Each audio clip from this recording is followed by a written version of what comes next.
On the gentle violet plains of Karana Station, where stars glittered like spilled sugar across the void, the smallest residents of the Galactic Union lived in a place designed to keep them safe. They were known across dozens of systems as the small alien cubs, younglings of many species who had lost their homeworlds to war, supernovas, or simple cosmic bad luck. Corona Station was their nursery, their school, and their shelter from a universe that was often far too big and sharp for little hearts. The cubs were naturally curious. They collected shiny meteor pebbles, chased floating lightfish in the station's gravity gardens, and argued endlessly about their favorite human things. Some loved human music, some adored soft cotton blankets, others were obsessed with a strange human concept called cartoons. But above all, there was one thing none of the caretakers ever expected to become a favorite: a fruit, a small, wrinkled, dark green fruit from Earth. The olive. The first olive arrived on Kurana Station by accident. Commander Elena Rees, a human cultural envoy, had been assigned to the station to help integrate Earth into the Galactic Union's shared knowledge exchange. She brought books, music archives, old movies, and a small personal crate of food from home. Inside were jars of preserved olives, packed carefully in oil and herbs. On her first week, Elena sat in the observation garden during her lunch break. She opened a jar, the soft pop echoing faintly under the dome, and began to eat quietly while watching the cubs play. That was when Piptique noticed her.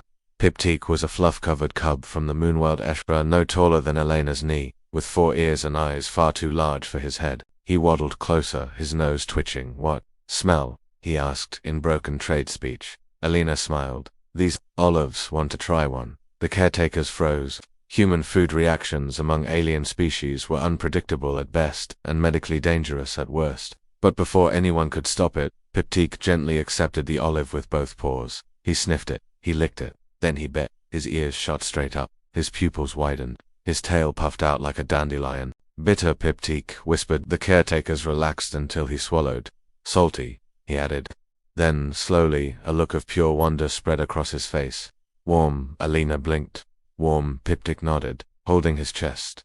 Like sun after rain, he ran, not away but straight into the middle of the garden, shouting in his high, excited voice, "Human fruit is feelings." By the next cycle, the olive had become legendary. Cubs from every species lined up near Elena's quarters, peeking around corners, pretending not to stare. One by one, under careful supervision, they tried a single olive.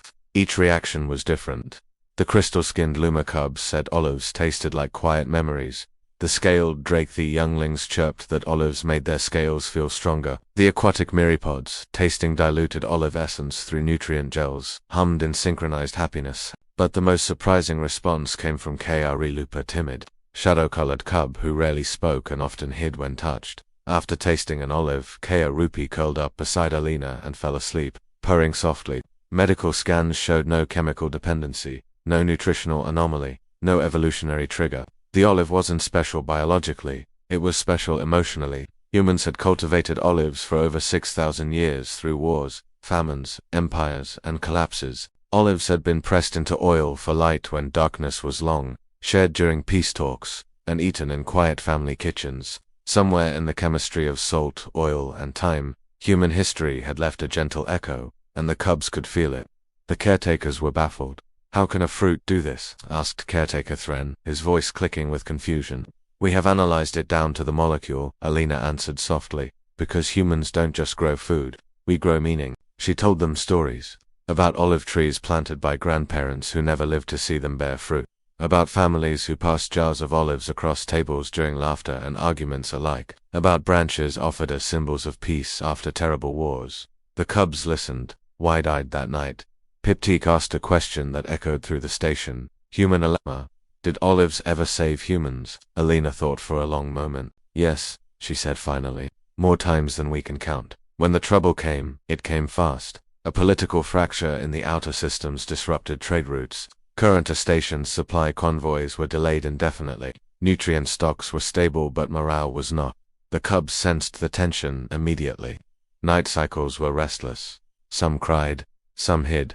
Krolup stopped purring. Elena opened her last jar of olives and shared them carefully, one per cub. When the jar was empty, Piptique stared inside and asked quietly, "No more?" Elena swallowed. "Not for a while." The next cycle, something incredible happened. The cubs gathered in the gravity garden with handfuls of scavenged seeds, soil clumps, and broken hydroponic trays. They worked together, clumsy, determined, and focused. "What are you doing?" Thren asked. Piptik stood proudly, dirt on his fur. "Planting olive," he said. "Human trees take time.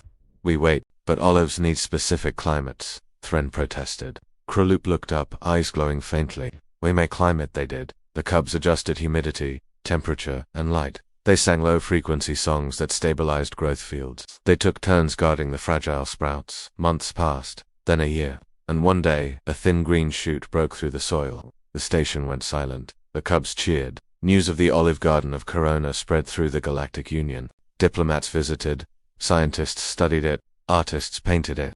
When trade routes reopened, Earth sent a message. "We hear you planted olives. We are honored." Human ships arrived not with weapons or demands, but with soil, ancient olive cultivars and elders who knew how to speak to trees.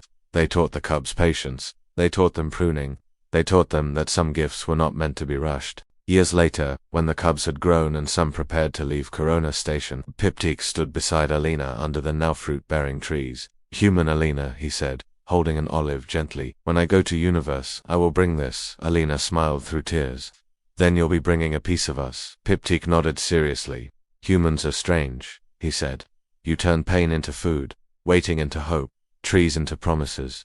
He popped the olive into his mouth. "Also," he added happily, "very tasty." And so, across the stars, whenever peace was needed, whenever younglings needed comfort, or whenever worlds needed to remember patience, the story was told, of the small alien cubs, of a human fruit, and of how humanity's quiet strength grew not in weapons or engines, but in olives, shared with love, beneath the stars. Thank you for watching. If you enjoyed this story, don't forget to like, share, and subscribe for more heartwarming tales from across the cosmos. See you in the next video.